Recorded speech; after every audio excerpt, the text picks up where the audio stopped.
This is the basic concept of factors and multiples. बहुत बारी सुना होगा कि फैक्टर्स क्या होते हैं, मल्टीपल्स क्या होते हैं। आज हम उसको सॉल्व करेंगे। ये हम 4th क्लास से स्टार्ट कर देते हैं। वैसे हमारे को ये तो पता होता है कि 2 का टेबल क्या है, 3 का टेबल क्या है एंड सो ऑन। अब उसको कैसे हम यूटिलाइज करेंगे वो इस क्लास में और इस वीडियो में हम समझेंगे। ये वाओ बुक है जिससे मैंने क्वेश्चन लिए, पर ये एनसीईआरटी भी कवर करेगा। जितने भी फैक्टर्स एंड मल्टीपल्स के आप क्वेश्चन देखोगे उसको कवर करेगा। ये एक बेसिक सी चीज है जो हमारे को इसमें समझनी है। जैसे फर्स्ट क्वेश्चन में कह रहा है हमारे को ये ब्लैंक्स दिए हुए हैं, चाहे ये ना भी दिए हो डायरेक्टली ऐसा क्वेश्चन हो, तब मैं इसमें और इसमें दोनों में सेम चीज करूंगा। मेरे को सिर्फ फैक्टर्स निकालने। सो फर्स्ट मैं क्या करूंगा फैक्टर्स निकालने के लिए, जैसे मेरे पास यहाँ पे 16 है, मेरे को ये देखना है 16 किस किस के टेबल में आता है और मुझे कहां से कहां तक टेबल देखना है। मेन चीज ये हमेशा या मोस्टली कह लो, जब भी हमारे को देखना होगा हम कौन से टेबल देखेंगे, फ्रॉम 1 till 10 तक के टेबल हम नोटिस करेंगे। हमें एक टाइम पे 2 पेयर्स मिलेंगे। मैं यहां पे लिख देता हूं, we will be getting 2 factors at the same time। क्या मतलब है कहने का मैं बताऊंगा। जैसे मेरे पास 16 है, मैं आंसर 1 कर रहा हूं, उसका ए पार्ट 16 है। मैं 1 से स्टार्ट करूंगा, 1 एंड द नंबर इटसेल्फ। ये हमेशा हर नंबर के फैक्टर्स होंगे, 1 and the number itself. For example अगर मैं 1 में 16 मल्टीप्लाई करूं तो मुझे 16 ही मिलेगा। नेक्स्ट आ गया, क्योंकि ये इवन नंबर है, 2 के टेबल में भी जाता है, तो 2 मल्टीप्लाई 8 विल बी 16। नेक्स्ट 3 का अगर मैं टेबल करूं उसमें 15 आता है, 16 नहीं आता है, तो मैं 3 को इंक्लूड नहीं करूंगा। नेक्स्ट मैंने देखा 4 4 जो होता है 16, तो 4 मल्टीप्लाई 4 विल बी 16। नेक्स्ट आया 5। मैंने बार बार बोल रहा हूं कि मैं सिर्फ 1 से लेकर 10 तक के टेबल देखूंगा मोस्ट ऑफ द टाइम, और अभी की क्लास में मैं सिर्फ यही देखूंगा।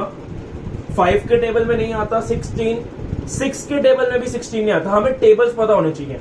7 के टेबल में भी नहीं आता 16, 8 के टेबल में आता है जो कि होता है 8 into 2, बट मैंने यहाँ पे 2 into 8 लिख दिया। दैट मीन्स 8 into 2 और 2 into 8 will be the same. Similarly 9 के टेबल में 16 नहीं आता एंड 10 के टेबल में नहीं आता। सो मेरे पास कौन कौन से मिल गए मेरे को, 1 into 16, 2 multiply by 8, 4 multiply bye 4। सो ये मेरे फैक्टर्स आ गए, जो कि सबसे सिंपलेस्ट है एक टाइम पे 2 फैक्टर्स। जैसे सेकंड पार्ट है बी, मेरे को 20 के फैक्टर्स निकालने हैं। सो मैं सेम चीज करूंगा, 1 and the number itself will always be the factors, तो 1 मल्टीप्लाई 20 इक्वल्स टू 20। नेक्स्ट अगर मैं 2 से देखूं, 2 के टेबल में 20 आएगा या नहीं आएगा, तो ऑब्वियस है कि ये इवन नंबर है, लास्ट में 0 है जो कि इवन है, और जब भी लास्ट में इवन डिजिट आएगा तो वो 2 के टेबल से जाएगा। सो 2 के टेबल को मैं क्या करूं, 2 into 10 करूंगा तो 20 आ जाएगा। नेक्स्ट 3 के टेबल में 20 नहीं जाता, 21 या 18 जाता है। 4 के टेबल में 20 जाता है, 4 multiply by 5 equals to 20। Next 5 into 4, चाहे मैं 4 into 5 लिखूं या 5 into 4 लिखूं, सेम बात होगी। 6 के टेबल में 18 जाता है बट 20 नहीं जाता। 7 के टेबल में 21 जाता है बट 20 नहीं जाता। नहीं जाता मैं क्यों बोल रहा हूं, क्योंकि वो 7 के टेबल में आता ही नहीं है। जब वो नंबर नहीं आएगा तो उसका फैक्टर नहीं कहलाएगा। सिमिलरली 8 के टेबल में 20 नहीं आता, 9 के टेबल में 20 नहीं आता, 10 के टेबल में 20 कब आता है, जब मैं 10 को 2 से मल्टीप्लाई करूं। चाहे मैं 2 into 10 लिख दूं या 10 into 2 लिख दूं, सेम बात है। तो मेरे फैक्टर्स मिल गए मुझे, 1 into 20, 2 into 10, 4 into 5। So these are the factors of 20। मैंने 1 से लेकर 10 तक के पेयर्स देखने हैं, टेबल देखने हैं, जिससे मार्क को ये पता लग जाएगा कि ये चीज आई है।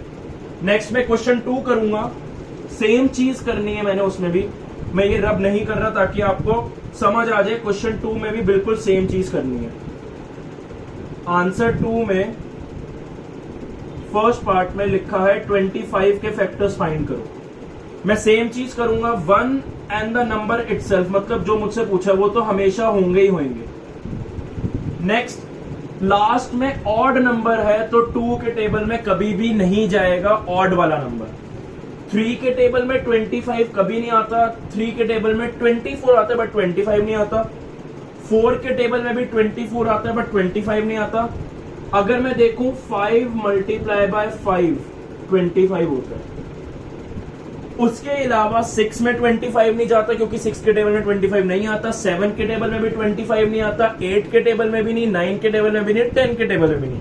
तो मेरे पास फैक्टर हुए 1, 5, 5, 25, पर यहां पे अगर आप देखो तो 5 2 टाइम्स आए हैं, तो मैं इसको एक ही बार लिखूंगा। Means 1 into 5, 1 into 25, 25, 5 into 5 is 25। सो मेरे ये वाले फैक्टर्स हो जाएंगे।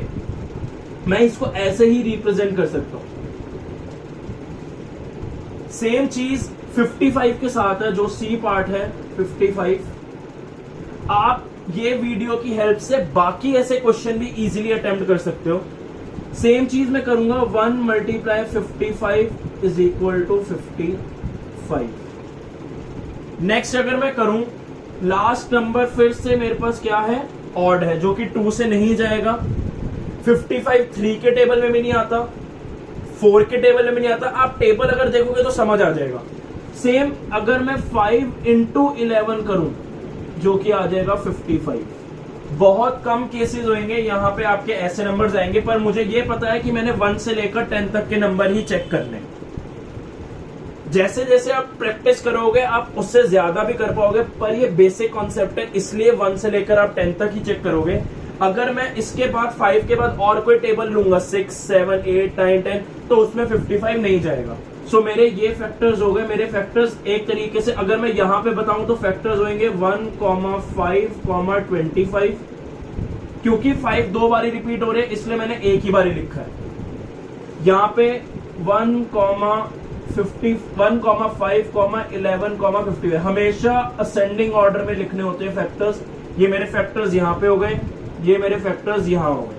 यहां पे तो मेरे को ब्लैंक फिल करने थे इसलिए मैंने इस तरीके से लिखे, पर आप इसको ऐसे भी शो कर सकते हो, उसके बाद आप फैक्टर्स को ऐसे रिप्रेजेंट कर सकते हो। सो ये बेसिक चीज थी जो हमारे को सॉल्व करनी थी।